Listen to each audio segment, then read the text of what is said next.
நீதிமொழிகள் 22ஆம் அதிகாரம். திரளான ஐஸ்வர்யத்தை பார்க்கிலும் நற்கீர்த்தியே தெரிந்து கொள்ளப்படத்தக்கது. பொன் வெள்ளியை பார்க்கிலும் தயவே நலம்.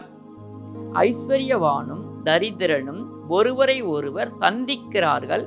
அவர்கள் அனைவரையும் உண்டாக்கினவர் கர்த்தர். விவேகி ஆபத்தை கண்டு மறைந்து கொள்ளுகிறான். பேதைகள் நெடுக்கமாய் போய் தண்டிக்கப்படுகிறார்கள். தாழ்மைக்கும் கர்த்தருக்கு பயப்படுதலுக்கும் வரும் பலன் ஐஸ்வர்யமும் மகிமையும் ஜீவனுமாம்.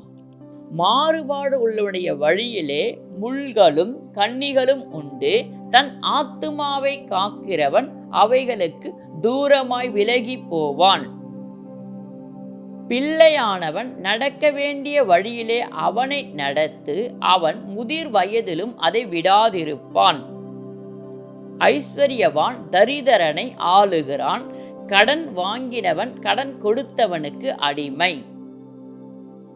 அநியாயத்தை விதைக்கிறவன் வருத்தத்தை அறுப்பான். அவன் உக்கிரத்தின் மிலாறு ஒழியும். கருணை கண்ணன் ஆசீர்வாதிக்கப்படுவான். அவன் தன் ஆகாரத்தில் தரித்திரனுக்கு கொடுக்கிறான். பரியாசக்காரனை துரத்திவிடு, அப்பொழுது வாது நீங்கும். விரோதமும் அவமானமும் ஒழியும். சுத்த இருதயத்தை விரும்புகளுடைய உதடுகள் இனிமையானவைகள். ராஜா அவனுக்கு சிநேகிதனாவான்.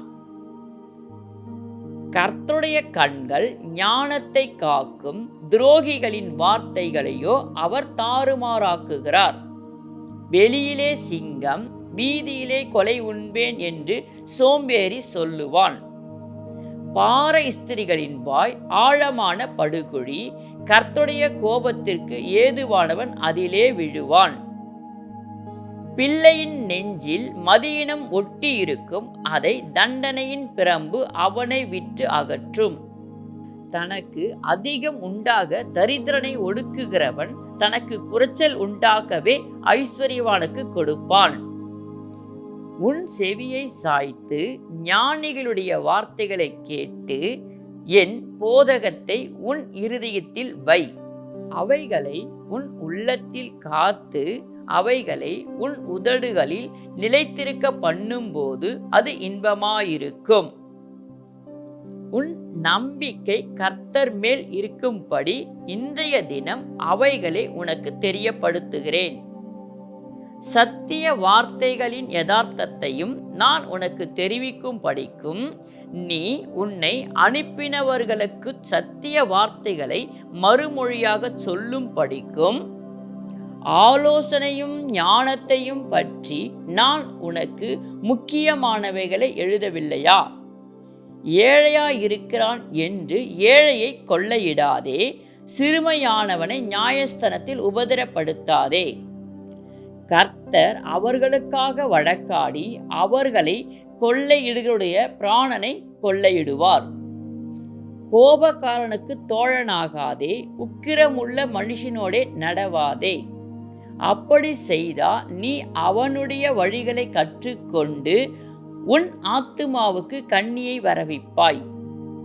கையடித்து உடன்பட்டு கடனாக பிணைக்கப்படுகிறவனில் ஒருவனாகாதே. செலுத்த உனக்கு ஒன்றும் இல்லாதிருந்தால் நீ படுத்திருக்கும் படுக்கையை அவன் எடுத்து கொள்ள வேண்டியதாகுமே. உன் பிதாக்கள் நாட்டின பூர்வ எல்லக்குறியை மாற்றாதே. தன் வேலையில் ஜாக்கிரதையாயிருக்கிறவனை நீ கண்டால் அவன் நீசருக்கு முன்பாக நில்லாமல் ராஜாக்களுக்கு முன்பாக நிற்பான்.